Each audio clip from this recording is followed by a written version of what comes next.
Olá, meus irmãos e irmãs, sejam bem-vindos ao canal Vinícius Siqueira. E se você ainda não é inscrito aqui no canal, se inscreva aqui no canal e não esqueça de ativar o sininho das notificações. Todos os dias são postados vídeos abençoados aqui no canal, para te abençoar. Vamos a mais uma palavra do Senhor. Lembro-me de ter lido certa vez na revista Sun, periódico editado dos Estados Unidos, um artigo que comentava a forma com que 2 criminosos haviam sido capturados graças a um papagaio. Christie, o papagaio que mora em Richmond, foi o protagonista do episódio. De acordo com a revista Sun, tratava-se de um papagaio muito inteligente. Na verdade, quando um papagaio fala, não utiliza vocabulário próprio, no sentido estrito, ainda que um papagaio fale 5 ou 50 palavras. Não tem poder criativo em sua linguagem, porque ele se limita a imitar o som. Ao contrário, a linguagem do homem não é uma simples repetição de sons, mas contém uma ideologia, um pensamento, um significado, um sentido, uma filosofia e até uma observação artística. Assim, a palavra do homem tem uma estreita relação com o seu pensamento. Não podemos separar a palavra do pensamento, porque a palavra do homem é moldado pelo pensamento. Então, como podemos usar tanto a mentalidade quanto a confissão da palavra de acordo com a vontade de Deus? Meus irmãos, nesta noite eu quero explicar isso por meio da história de Davi. Davi fez uso de seu pensamento e de sua palavra de acordo com a orientação divina e, consequentemente, teve uma vida de sucesso. Agora, a pergunta é: como fazer uso das palavras do pensamento da 4ª dimensão? Eu quero ler uma passagem com os irmãos em 1 Samuel, no capítulo 17, os versos 34 e 35, que diz assim: Davi, entretanto, disse a Saul: Teu servo toma conta das ovelhas de seu pai. Quando aparece um leão ou um urso e leva uma ovelha do rebanho, eu vou atrás dele, dou-lhe golpes e livro a ovelha de sua boca. Quando se vira contra mim, eu o pego pela juba e lhe dou golpes até matá-lo. A primeira confissão feita por Davi foi diante do rei Saul. Quando lemos essa passagem, não podemos deixar de indagar: como é possível que Davi fosse tão valente? Ele era apenas um jovem de menos de 20 anos, meus irmãos. E como era possível que, sem medo, ele estivesse atacado leões e ursos, arrancando-lhes os pelos e golpeando até matá-los? Como isso seria possível? A resposta será fácil, se compreendermos que não é pela arma que temos em mão que a luta se define, e sim pela nossa mente. Se vencermos na luta travada em nossa mente, venceremos na luta real. Se, porém, perdermos a luta travada em nossa mente, perderemos na luta real. Pense em Davi, que se mostrou determinado a pensar como Deus. Ele era um pastor de ovelhas, meus irmãos. Não havia recebido uma educação formal. De qualquer modo, era alguém que adorava e servia o Senhor desde menino e tinha o costume de meditar em Deus. Sobre todas as palavras, Davi levou muito a sério o versículo que diz: dominem sobre todos os animais. Gênesis 1, 28. O texto mostra que Deus é o Deus criador do universo. Com certeza, era baseado nessa passagem que Davi imaginava como mataria os animais selvagens, esquecendo-se de sua condição física e de sua idade. Em outras palavras, meus irmãos, ele empregava a técnica de disciplina mental. Assim, a imagem própria de Davi deixou de ser a de um jovem pastor de ovelhas e passou a ser de um guerreiro experimentado. É por isso que sempre que vinham leões e ursos para capturar suas ovelhas, Davi levantava-se e lutava contra eles até matá-los. A chave do sucesso de Davi foi que ele conquistou a vitória na luta travada em sua mente. É provável que, pela fé, ele pensasse: quando Deus fez o homem, deu-lhe o poder de dominar a terra e tudo que nela existe. Portanto, eu tenho o poder de vencer esses animais ferozes. Davi já havia vencido os leões e os ursos em sua imaginação. Por isso podia atacar esses animais com coragem. Se Davi tivesse pensado: não posso, isso não vai acontecer, é impossível, e tivesse se deixado levar pela ansiedade e pelo temor, os animais selvagens não teriam fugido, e mais, eles o teriam devorado. No entanto, Davi já havia vencido a batalha na mente, e assim pôde vencer também na luta real. Da mesma forma, a vitória e o fracasso de nossa vida dependem de nossa atitude mental. Agora eu quero falar com os irmãos as palavras que promovem o pensamento da quarta dimensão. O texto está em 1 Samuel, capítulo 17, versos 46 e 47. Olha só o que Davi diz: hoje mesmo o Senhor o entregará nas minhas mãos.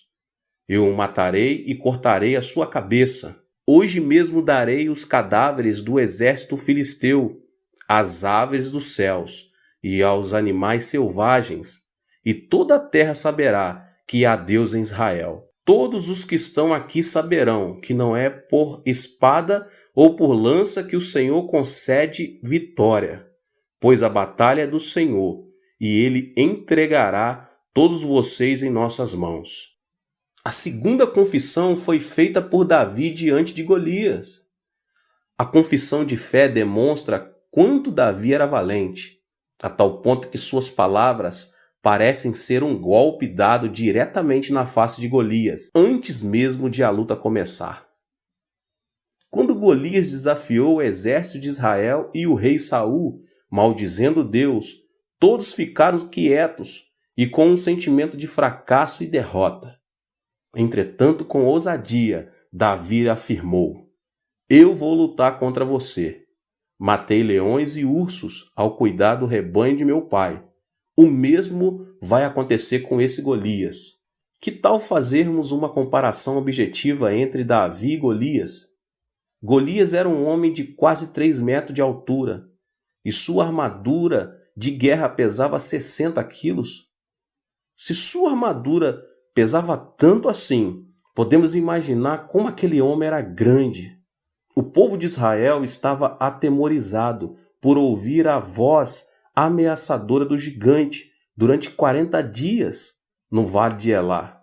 Eles já estavam mentalmente vencidos na batalha contra Golias. Davi era diferente. Ele tinha apenas 17 anos de idade e não tinha praticamente nenhuma experiência de guerra. Além disso, não se comparava fisicamente a Golias. Aquela parecia uma batalha já definida. Entretanto, meus irmãos, Davi pensava de outra maneira. Como esse filisteu pagão e incircunciso atreve-se a desafiar o exército do Deus vivo e seu povo? Deus está conosco. Por isso, esse gigante não significa nada para nós. Não importa sua altura e seu peso. Davi não pensou em outra coisa a não ser na vitória que Deus lhe haveria de conceder, meus irmãos. Pela mente humana, via-se a advertência que seria inútil atacar Golias, mas Davi, que havia concebido a mente divina, pensava diferente. A mente de Deus fez que a imagem de Davi fosse completamente transformada, e ele se tornou um guerreiro de Deus. Ele já não era um jovem pastor de ovelhas que via com os olhos da terceira dimensão. A quarta dimensão da mente de Deus fizera que ele concebesse uma alta imagem diferente. Ele passou a ser um guerreiro de Deus, capaz de determinar a vitória e a derrota na batalha. Na esfera mental, Davi era um guerreiro mais forte que Golias e um homem de estrutura maior de que a daquele filisteu. Ele pensava como um gigante, portanto sua boca proclamava palavras de um gigante. As palavras da quarta dimensão que Davi proclamou acorrentaram todas as condições da terceira dimensão que prognosticavam a clara vitória de Golias sobre ele. As condições da terceira dimensão começaram a ser governadas pelo poder da confissão da palavra da quarta dimensão. A palavra de Deus declara: como falastes aos meus ouvidos, assim farei a vós outros. Números 14, 28. E as palavras convictas de Davi fizeram que a vitória se revertesse. Assim, a batalha não foi um medir de forças, mas o uso da fonte invisível do poder da quarta dimensão, mediante o pensamento, a fé e a confissão da palavra. Agora é preciso comparar Davi a outro personagem, o rei Saul. Saul foi um homem ungido para governar Israel. Foi um dos líderes mais eminentes de sua época. Entretanto, ele pensou que Davi não poderia enfrentar Golias. Veja, essa ideia de sair para lutar contra Golias é absurda. Ele é um general que nunca perdeu uma batalha em sua vida. E você é um jovem de apenas 17 anos. Isso é impossível. E quis fazer arrefecer o ânimo de Davi. A maneira que Saul pensava não provinha de Deus. Ao contrário, fundamentava-se na sua experiência. Ele era um rei, mas com base em suas experiências passadas, sua mente estava tomada de fracassos. Apesar de se tratar do rei de Israel, a nação escolhida, ele se mostrava ansioso e temeroso, esperando ser derrotado e escravizado pelos filisteus. Entretanto, Davi pensava que Golias não seria nada mais do que um leão ou um urso morto. Passou a olhar para Golias do ponto de vista divino e assim viu nele um leão ou um urso entre os vários animais que havia matado. Saul pensava que seria derrotado, enquanto Davi pensava que venceria o inimigo. Por essa razão, Davi e Saul pensavam de maneiras totalmente diferentes, mesmo servindo ao mesmo Deus. Davi tinha um pensamento de Deus e sabia como administrar sua vida conforme esse poder. Sabia como viver com o poder de Deus e não com as próprias forças. Por outro lado, Saul servia ao mesmo Deus, mas não refletia o poder da fé em sua vida. Confiava na sua própria força, no próprio poder e na própria experiência. Trocando em miúdo, meus irmãos, os pensamentos de Saul eram pensamentos da terceira dimensão, enquanto os pensamentos de Davi eram da quarta dimensão. Se perdermos a batalha no campo da mente, também a perderemos no campo real. Assim é preciso primeiro assumir o controle dos pensamentos. Se perdermos na mente, perderemos na realidade. Em comparação a Saul e Golias, Davi estava numa situação de inferioridade. Ele se parecia com as pedras que havia escolhido para atirar, não tinha nenhum valor.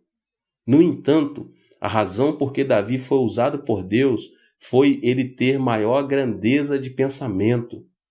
A segunda confissão demonstra claramente que a grandeza do pensamento de Davi superava a de Golias. A grandeza do pensamento. Este foi o segredo para que Davi se destacasse e vivesse uma vida muito especial. As duas confissões de Davi, relatadas no capítulo 17 de 1 Samuel que lemos, revelam como podemos conseguir a linguagem da quarta dimensão. Esta provém do pensamento da quarta dimensão. Com base na história de Davi, meus irmãos, nós aprendemos que a maneira de pensar é fundamental para que nossa vida seja elevada até a quarta dimensão. Para começar, precisamos de uma base que nos permita fazer uso dos pensamentos e da linguagem da quarta dimensão em nossa vida diária. Da mesma forma que, para sermos salvos, necessitamos crer e aceitar Jesus como nosso Salvador, é preciso preencher alguns requisitos básicos para pensar e falar na quarta dimensão. Isso é importante, porque forma nossa autoimagem espiritual. Os 3 passos que apresento agora servirão de filtro e desfarão todos os elementos negativos que estão em nosso pensamento e em nossa linguagem. O primeiro passo é o arrependimento. A maioria das pessoas sabe que o pensamento positivo e a linguagem positiva resultam em benefícios. De fato, ouvem-se muitos discursos e pregações em que se enfatiza a necessidade de pensar e falar positivamente.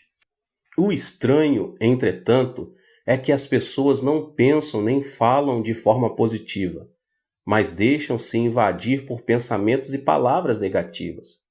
Como consequência disso, caem num poço de frustração e ansiedade. A Bíblia explica por que o homem, mesmo sabendo que o pensamento e a linguagem positiva são bons, mas não os põe em prática. Primeiro, o homem tem a tendência de pensar e falar negativamente. Deus não criou o homem dessa maneira. O homem foi criado segundo a imagem de Deus. Por conseguinte, ele deveria pensar e falar positiva, ativa e criativamente. Depois da queda de Adão, porém, a maneira de pensar e a linguagem foram corrompidas, tornando-se negativas. É por isso que as pessoas se acostumam ao pensar e à linguagem negativos e os consideram algo natural. Em segundo lugar, após a queda de Adão, as circunstâncias também foram corrompidas e, consequentemente, meus irmãos, o mundo passou a viver em meio à ansiedade, ao temor, à ânsia e à preocupação. O mundo decaído está cheio de coisas negativas.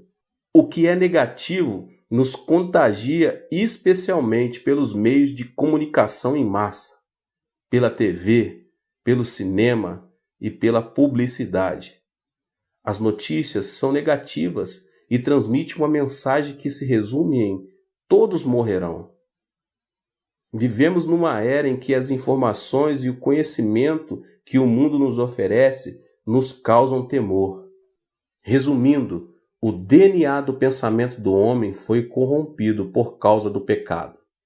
Além disso, o homem está exposto a circunstâncias negativas e é por isso que ele vive encerrado numa jaula de pensamentos negativos. As palavras provenientes de uma mentalidade negativa têm um poder destrutivo extraordinário e acabam destruindo relações pessoais e prejudicando as pessoas ao nosso redor. Não devemos dar lugar a pensamentos negativos, muito menos pronunciar palavras negativas. Da mesma forma, as palavras positivas são importantes, já influenciam não apenas a nossa vida, como também nosso futuro. É preciso envidar esforços para pensar e falar positivamente e corrigir o pensamento humano corrompido. Devemos nos esforçar para isso. É preciso tomar posse do direito que temos de pensar positivamente. Como podemos nos apossar desse direito? Por meio do arrependimento, é o primeiro passo. Adão e Eva foram expulsos do jardim do Éden. Assim, por mais que tivessem pensado positivamente, não poderiam mudar a circunstância e o seu destino, a menos que se arrependessem, recebessem o perdão de seus pecados e fossem aceitos por Deus. Primeiramente, devemos estar em paz com Deus para que o Espírito Santo opere positivamente sobre nossos pensamentos.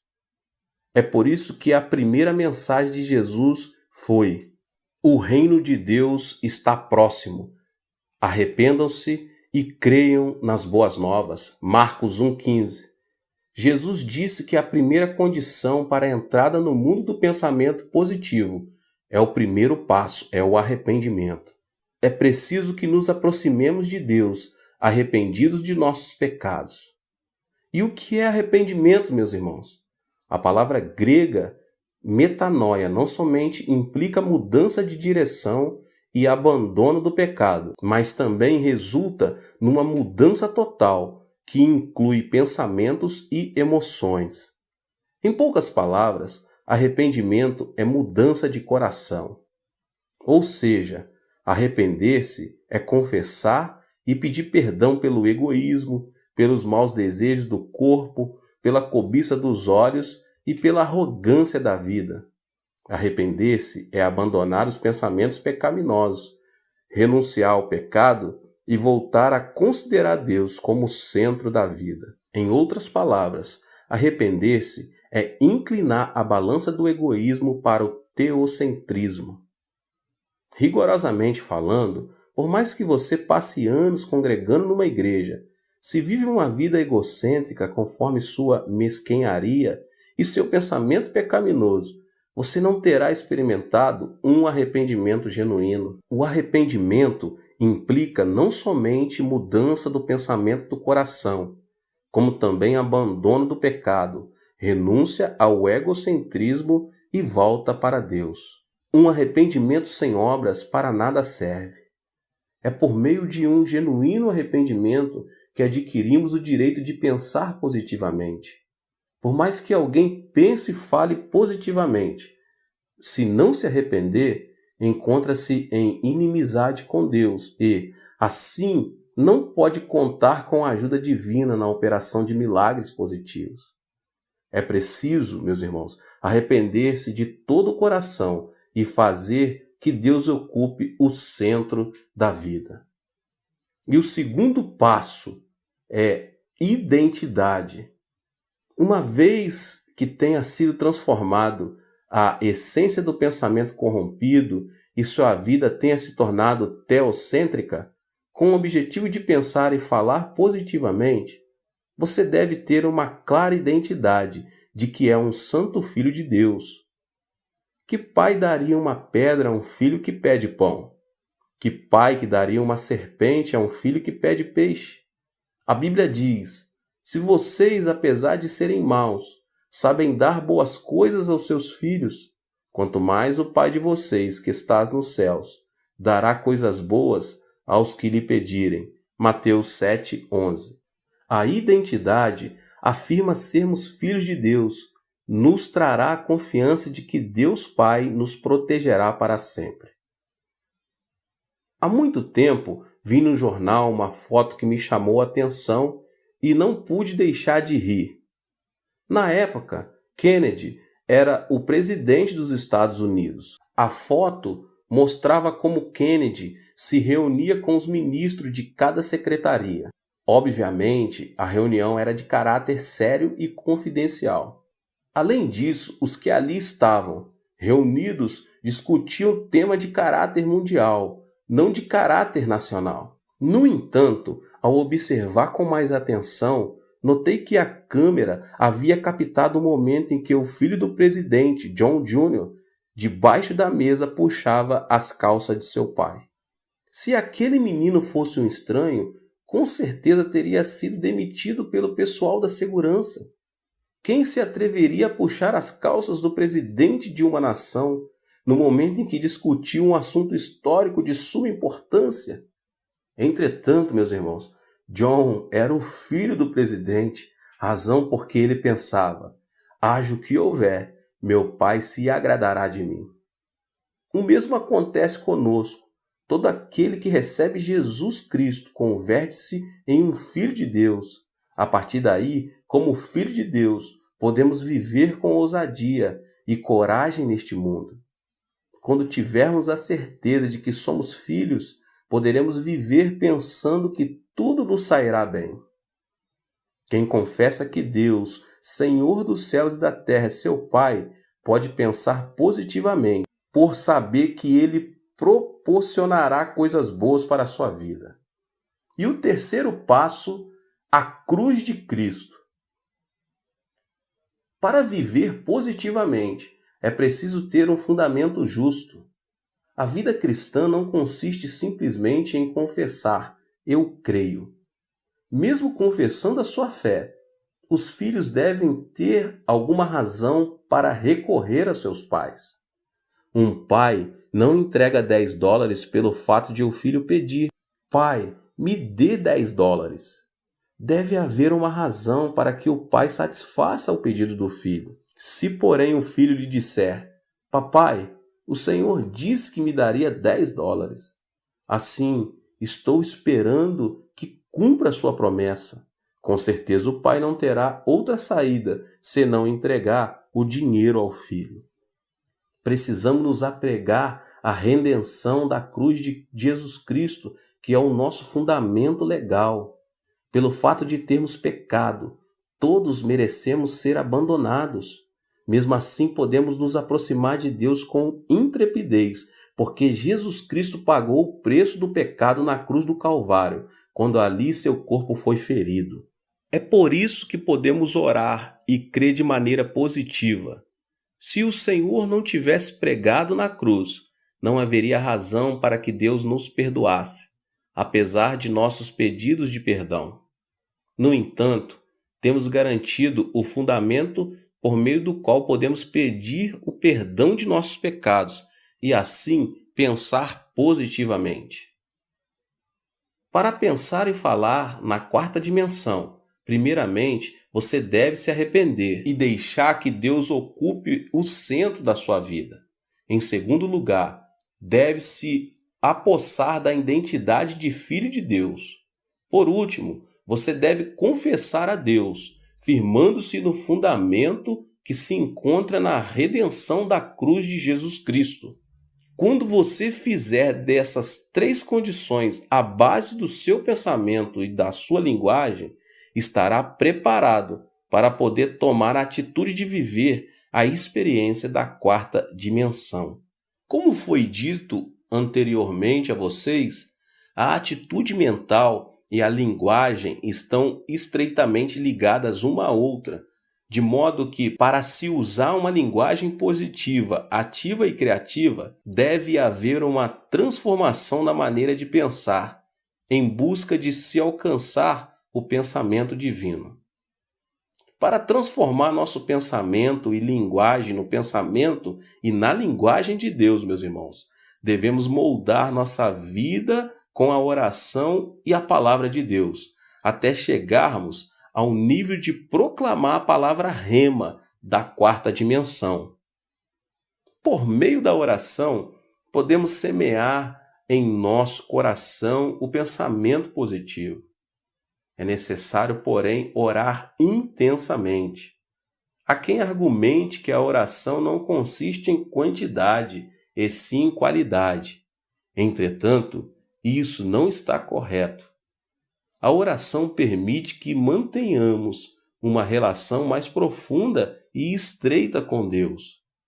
Alguns oram durante 15 ou 30 minutos, outros oram durante 1 hora.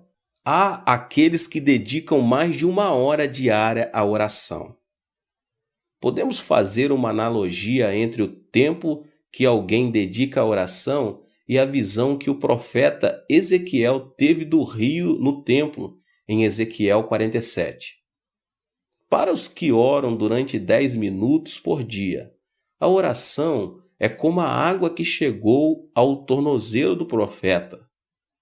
Como a graça do Espírito Santo na altura do tornozelo apenas, não se pode vencer o mundo pela fé.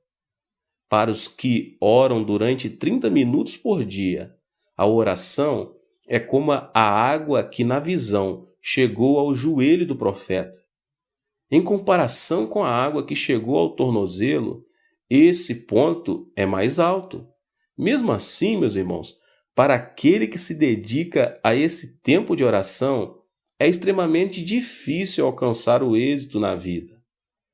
Para os que oram durante 1 hora diariamente, a oração é como a água que chegou à cintura do profeta Ezequiel. Pode-se dizer que esses se encontram ligados ao poder de Deus. Contudo, os que oram mais de 1 hora diária nadam no rio da graça do Espírito Santo. Se você mergulha nesse rio, vive pelo poder do Espírito Santo. Assim, devemos orar, no mínimo, mais de 1 hora todos os dias. Obviamente, meus irmãos, orar é como trabalhar arduamente, o que não é nada fácil. Além do mais, isso não só implica esforço físico, como também gera um ataque espiritual. O que o diabo mais odeia são as orações dos santos. Por isso ele tenta reduzir o tempo dedicado à oração, pondo diante deles as mais diversas desculpas.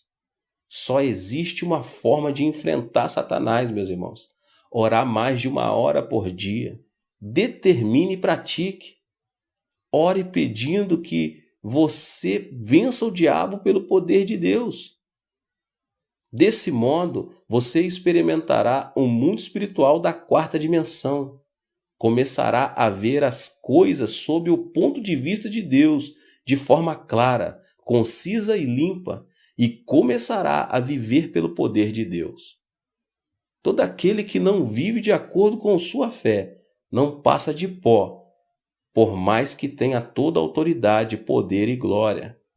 Quem não vive edificando justiça em seu coração vive na ilusão. Quem perdeu a justiça não passa de pó, ainda que tenha muitas riquezas. Em segundo lugar, meus irmãos, devemos semear a palavra de Deus no solo dos nossos pensamentos. A maneira mais eficaz de semear a semente do pensamento de Deus em nosso coração é semear a palavra de Deus em nosso pensamento. De Gênesis a Apocalipse, a Bíblia apresenta o pensamento de Deus. Se vestirmos a armadura do pensamento de Deus, poderemos conseguir coisas que jamais imaginaríamos conseguir com a força humana. Se você pedir ao Senhor que lhe dê uma palavra e o Senhor a conceder, milagres ocorrerão. João 15:7 diz: se vocês permanecerem em mim e as minhas palavras permanecerem em vocês, pedirão o que quiserem e lhes será feito. Quando nos referimos à palavra, pensamos na Bíblia, que é o Logos ofertado a todos os homens. É por meio dele que conhecemos Deus e sua graça.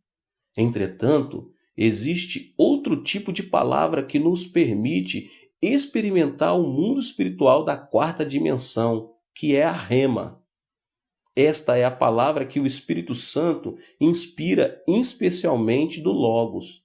A razão por que a palavra Rema é importante deve-se ao fato de a palavra que se encontra contida na letra penetrar no pensamento do cristão, apegar-se a ele e operar um milagre.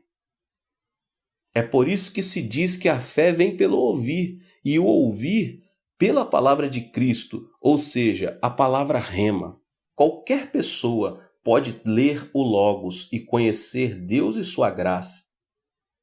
Para obter a fé da 4ª dimensão, porém é necessário receber a palavra Rema, dado por divina inspiração do Espírito Santo. O famoso evangelista e pastor D.L. Moody referiu-se à fé baseada na palavra Rema da seguinte maneira: orei durante muito tempo para que Deus me desse fé. Eu aguardava que a fé caísse do céu como uma rajada de vento. Entretanto, a fé não chegava para mim. Até que um dia li Romanos 10:17 que diz: a fé vem por se ouvir a mensagem, e a mensagem é ouvida mediante a palavra de Cristo. Percebi que eu estava orando equivocadamente, sem abrir as páginas da Bíblia. A partir daquele instante, passei pela experiência de ver minha fé crescer rapidamente. Além disso, a palavra Rema nos ajuda a superar os obstáculos, pois move o mundo espiritual da 4ª dimensão.